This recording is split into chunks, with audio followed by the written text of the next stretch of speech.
Sur la place du cinquantenaire à Bamako, les manifestants ont brandi des pancartes « Non à la CEDEAO »,« Vive l'AES » ainsi que des drapeaux du Mali, du Burkina Faso et du Niger.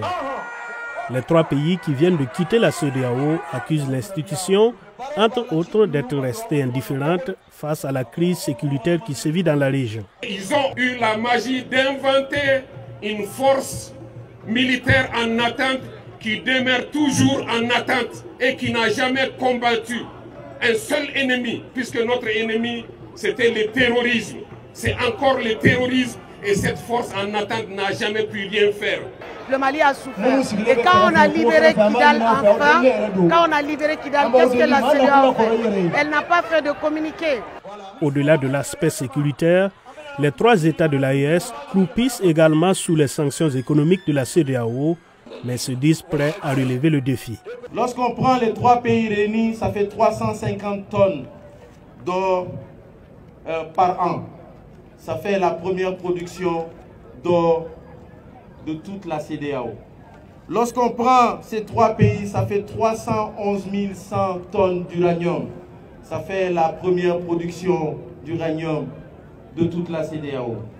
Lorsqu'on prend le coton, ça fait 1 110 000 tonnes de coton par an. Ça fait la première production de coton par an. Lorsqu'on prend les bovins, ça fait 32 millions de bovins. Ça fait la première production de bovins de toute la CEDEAO. Et lorsqu'on prend le riz, ça fait 2 millions de tonnes de riz par an. Ça fait également la première production de tonnes de riz.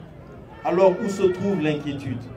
Organisée par le ministère de la Jeunesse et des Sports, en charge de l'éducation civique et de la construction citoyenne, ces manifestations se déroulent simultanément dans plusieurs localités du pays.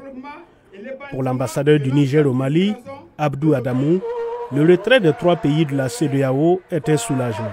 Le Burkina Faso, le Mali et le Niger retrouvent leur liberté sur le plan politique, diplomatique, économique, dans la perspective de consolider et préserver cet acquis historique. Ce retrait marque ainsi le point de rupture des relations entre ces trois pays et la CEDEAO, dont ils sont membres depuis 1975, date de sa fondation.